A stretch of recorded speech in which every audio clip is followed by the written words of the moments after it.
દાહોદ જિલ્લાના સિકવડ તાલુકાના તોરણી ગામની તોરણી પ્રાથમિક શાળાના આચાર્ય ગોવિંદ નટ દ્વારા શાળાની 6 વર્ષીય બાળકી પર બળાત્કાર ગુજારી હત્યા કરાઈ હોય નરાધમ આચાર્યને ફાંસી આપવામાં આવે તેવી માંગ સાથે સુરત કલેક્ટર થકી રાજ્યપાલને આવેદનપત્ર આપવામાં આવ્યું।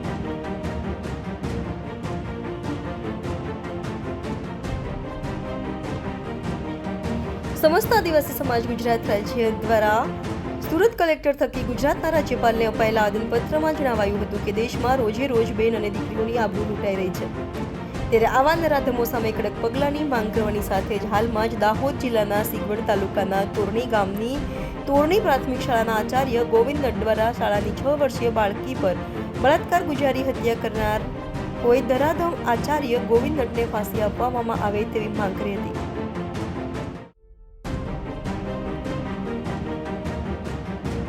આપનો પરિચય?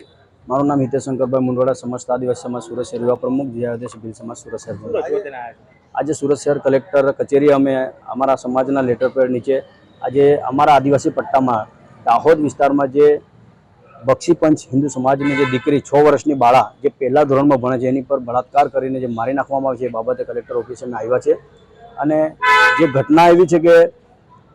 એક માતા એની બાળાને મૂકવા માટે સ્કૂલે જાય છે, જે દાહોદની સિંગવડ તાલુકાની તોરણી ગામ છે। એ સ્કૂલની બાળા જ્યારે મૂકવા જાય ત્યારે ત્યાંનો જ પ્રિન્સિપાલ રસ્તામાં ગાડી લઈને આવે છે અને માતા પાસે ગાડી ઊભી રાખીને કહે છે કે દીકરીને મારી ફોરવ્હીલમાં મૂકી દો, હું બાળાને સ્કૂલમાં લઈ જાઉં છું। આજે એ પ્રિન્સિપાલ પર વિશ્વાસ કરીને માતા જ્યારે બાળકીને ગાડીમાં બેસાડી જાય અને અમુક કિલોમીટરના અંતરે જઈને આ હેવાનિયત શિક્ષક વસખોર એ બાળા ઉપર પોતાની ભૂખ સંતોષવા માટે બાળાને જ્યારે બળાત્કારનો દુષ્કર્મનો પ્રયાસ કરે છે ત્યારે બાળા અંદર રડારો અને બૂમોબૂમ કરે છે, ત્યારે એ બાળાના મોઢા પર હાથથી ટૂંપો દે છે અને ગળા પર હાથથી ગળું દબાવી દે છે, ત્યારે બાળકનું